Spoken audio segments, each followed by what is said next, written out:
Yes, Harry. I have a question from the Torah portion. What? All right, lifetime of doing that. It's easier just to pick it up. Chapter 40, Exodus, after they finish all the work. And I thought it was neat, chapter 40, verse 33, as soon as it says, so Moses finished the work, there's a pause to 34, and it says, then the cloud covered the tabernacle of meeting, and the glory of the Lord filled the tabernacle. And this is the question I have. And Moses was not able to enter the tabernacle of meeting because the cloud rested above it, and the glory of the Lord filled the tabernacle. So this is the space that they go into only once a year, is that correct? That in Yom Kippur, the one visit to the ark is made. Can you explain how that works? And was Moses never able to go in there? Or is it, and is that why? Because of course he wouldn't want, he couldn't get in there because of the presence. But is there, the day that Yom Kippur occurs, was it not there so that the high priest could go in? I'm just asking because it's full. Is that space that they would go into once a year? Well, as far as the Holy of Holies is the space where the Ark of the Covenant was, where the presence was, and that's where they had to go in once a year to make atonement. They had to, they made atonement for all of the furnishings, but they could go into the Holy of Holies once a year on Yom HaKippurim, right? Holy. So part of the question was his presence not there during that time? I would say it was. And one of the reasons that I say that is because, well,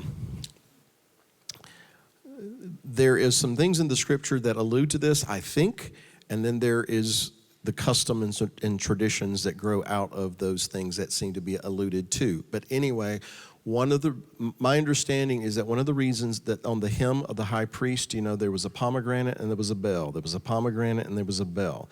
Why was there a bell? To make a noise, right? The idea, and this is in Jewish commentary, is if I'm going to go to your house, I'm going to ring the doorbell. I'm going to knock on the door. I'm going to announce to you that I am here, and then you decide whether or not you let me in, okay? So in preparation of that day when the high priest would go in, 7 days he sequestered himself in the sanctuary, in the temple, away from wife, children, grandchildren, away from the public, everything. He sequestered himself for 7 days in preparation for that day to make sure that everything was good. And then, of course, there were certain offerings that he had to present to make atonement for himself, and then he'd make atonement for the children of Israel. But back to the point, the bells, at least according to the custom attached to them, it was his way of, I'm ringing the doorbell, I'm knocking on the door to tell you I'd like to come in, and then he invites him in. There are some traditions out there, and I don't know that these are 100% accurate or not, but there are even traditions that, the high priest would go in these places and he'd have something tied around him in case things didn't go well, It's a tradition, all right? But I would say that the presence was there, okay? But it seems to me that on this inaugural day, and the same is true when Solomon dedicated the temple over in Chronicles, that when they dedicated the temple, this is, 2 Chronicles 7, and he's praying, about, you said you would, when we're doing whatever, you hear us from this place, and he said, I will hear you from this place, and he talks about if my people, which are called by my name, et cetera, et cetera, et cetera. So basically the same thing happened at the dedication of Solomon's temple is what happens here. On the day that it's inaugurated, the presence of God comes into the house, and it's so overwhelming that in the case of Solomon's temple, the priest could not stand to minister. And here, even Moses doesn't dare enter. It was that, this is my interpretation, that overwhelming, that overpowering.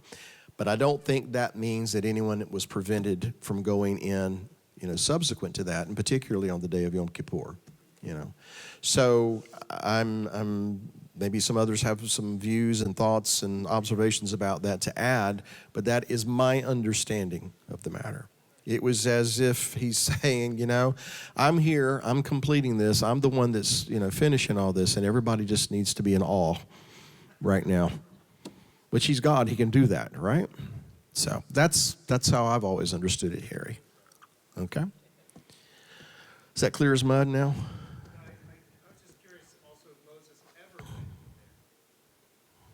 Did Moses ever go in there?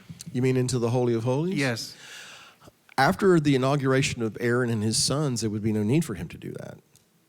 Okay, as far as to make atonement and all this.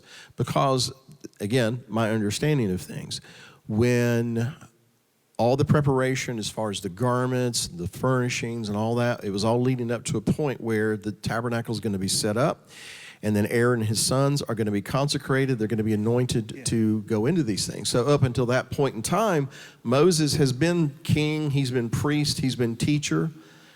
And the events of Mount Sinai with the golden calf and all that, it has shades of Yom Kippur in that. Yeah. All right? It's interesting that it says that he puts it all together that day. Yeah. Moses does.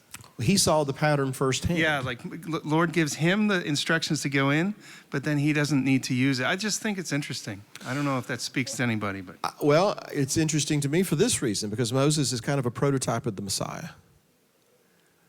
Moses sets everything up, so to speak, because he's seen it firsthand from the Father. And he's only going to say what the Father's telling him to say, and he's only going to do what the Father's telling him to do. So he gets it all set up, and then he turns to Aaron and his sons and consecrates them and basically says, now it's in your hands to carry it out. Okay? So that's how I would view that. He finished the work. Yeshua said, it is finished. He finished the work. But before he leaves, what does he say?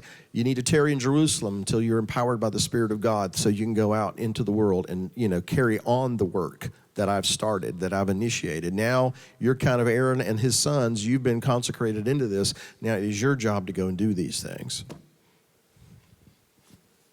Did that resonate with you? All right, very good.